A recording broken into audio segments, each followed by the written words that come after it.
আরে এই তো দীপঙ্কর, সবিতা, কি ব্যাপার এত দেরি হলো কেন? আরে আর বলো না দাদা, এই তো সাজুগুজু করতে করতে তোমাদের জামাই দেরি করে ফেললো।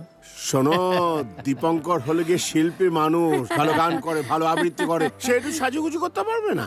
একটা আবৃত্তি না শুনে ছাড়ছি না কিন্তু আজকে দীপঙ্কর বাবু। ঠিক আছে, শোনাবো, তবে একটু ছোট্ট করে। বেশ বেশ, তাই হোক। তাহলে করছি। আমি কবিগুরুর একটা কবিতা শোনাচ্ছি। মুক্ত বাতায়ন প্রান্তে জনশূন্য ঘরে বসে থাকি নিস্তব্ধ প্রহরে। বাহিরে শ্যামল ছন্দে উঠে গান, ধরণীর প্রাণের আহ্বান। অমৃতের উৎস হতে চিত্ত মোর ছুটে যায় দিগন্তের নীলিম আলোতে। কার পারে পাঠাইবে স্তুতি, ব্যগ্র এই মনের আকুতি।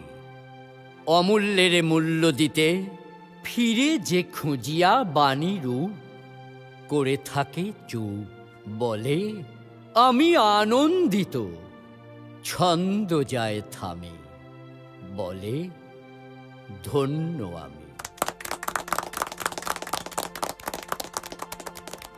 আপনার আবৃত্তি শুনে আমার খুব ভালো লাগলো, অসাধারণ হয়েছে। Thank you.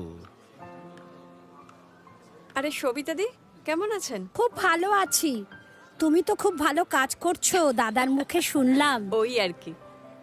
তবে দাদা কিন্তু খুব ভালো আবৃত্তি করেন। ধন্যবাদ ধন্যবাদ।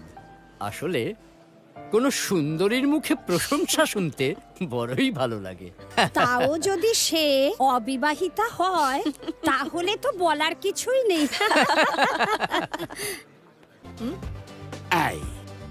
এই লাল গোলাপটা দাও না, আমায় দাও না। এটা তো আমার দেওয়ার কথা। Thank you so much. Sir, আমি কি গোলাপ দিতে পারি? এটা কে রে, রোজ ডেতে আবার প্রশ্ন করছে? আরে দে। Happy rose day. Thank you.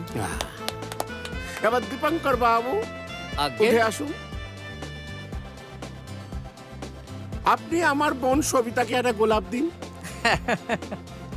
Happy rose day. Thank you so much.